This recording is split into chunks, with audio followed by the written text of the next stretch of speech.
Now, Donald Trump has confirmed that Russia and Ukraine will start peace negotiations. At a press conference, he said there was a long way to go still. Very big egos involved, I tell you. Big egos involved. But I think something's going to happen. And if it doesn't, I'd just back away and they're going to have to keep going. This was Russian President Vladimir Putin. We have agreed with the President of the United States that Russia will propose and is ready to work with the Ukrainian side on a memorandum on a possible future peace accord, defining a number of positions such as, for example, the principles of settlement, the timing of a possible peace agreement. Australian Strategic Policy Institute senior analyst Malcolm Davis joins me now. Malcolm, is this a breakthrough or not? It's definitely not a breakthrough, okay? What we have seen here is Putin exploiting Trump, playing Trump for a fool, and basically delaying once again any serious effort towards peace so he can continue the war. So there's no breakthrough here. How long does this go on for, right? Because they've been going backwards and forwards, backwards and forwards. Nothing is changing. Trump says we have a breakthrough. Putin then sort of walks away and goes, well, you know, we'll have some peace talks, but not really. They're not actually getting anywhere. Does anything ever change? Look, I think Putin's strategy is to essentially outlast Trump's patience and resolve, so that in the end Trump goes tired of it all and just walks away from negotiations, basically walks away from supporting Ukraine, and that leaves Russia in an advantageous position on the battlefield that they then allow themselves to make significant advances and ultimately achieve victory on the battlefield. So Putin, thinks that he can actually win militarily, but he's counting on Trump and the Trump administration to lose interest and give up on supporting Ukraine. That's critical for Putin's theory of victory. And I think if we want to stop the Russians from achieving that outcome, then the US and its allies have to continue to stick with Ukraine and continue to support them at all costs. Trump obviously has staked a lot, and he was very clear when he was running for president second time around that he wanted to achieve international peace. Now, he made promises about getting things done within 24 hours. We know that hasn't happened, and we know it hasn't been achieved in Israel yet either. But he staked a lot on this. So do you think he would actually walk away? I think eventually he would. There are forces within the Trump administration that don't want to support Ukraine. And certainly some of the language that Trump has used does raise questions about his genuine willingness to support Ukraine at the end of the day. I think what Trump sees in this situation is transactional opportunities to do a deal with Putin that maybe disadvantages Ukraine and disadvantages Europe, but benefits the United States and benefits Russia. And I think that has to be the big concern, because Ukraine is merely the opening act for a wider war between Russia and Europe that is brewing in the background and potentially some years off. And I think Putin's long-term aim is not just about Ukraine, it's about dictating the terms of NATO's capitulation to Russia. And I think that Trump is playing into Putin's trap here by essentially being ready to walk away from the crisis rather than sticking by Ukraine and sticking with Europe and supporting them to deter Russia from engaging in future aggression.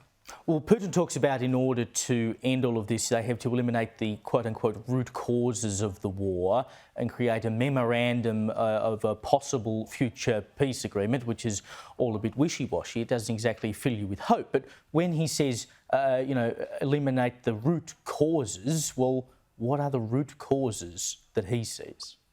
From Putin's perspective, the elimination of Ukraine as a sovereign nation state. Essentially what he wants is to destroy Ukraine as a sovereign nation state, remove the Ukrainian government, impose a Russian puppet government on the Ukrainian people, and enslave the Ukrainian people under Russian occupation. That's his definition of eliminating the root causes of the problem, because really Putin has created the problem here. Putin invaded Ukraine first in 2014 when he seized Crimea with the little green men, and then in 2022 with the main invasion that is still underway today. What he wants to do initially is capture those 4 territories that he partially controls at the moment, but capture them in entirety and then expand his control across Ukraine itself to ultimately take Kyiv. And I think that there's no intention whatsoever on Putin's part to seek a just and fair peace. You talk about Putin feeling like he could win this war militarily. Obviously, to this point, that hasn't been possible because Ukraine has been continually armed to fight them off. But we know about the relationship, the building relationship between China and Russia. How real is the concern that China could get involved in conflict? Well, look, there's already been some suggestion that there are Chinese troops involved in the fighting as volunteers, and that maybe the PLA has actually dispatched observers to the rear areas to watch how the Russians carry out operations and learn from that. I think the Chinese government is already involved to a degree in terms of supplying militarily relevant technologies to Russia that allow them to develop new military capabilities. At a strategic level, China is also assisting Russia to circumvent sanctions imposed by the West.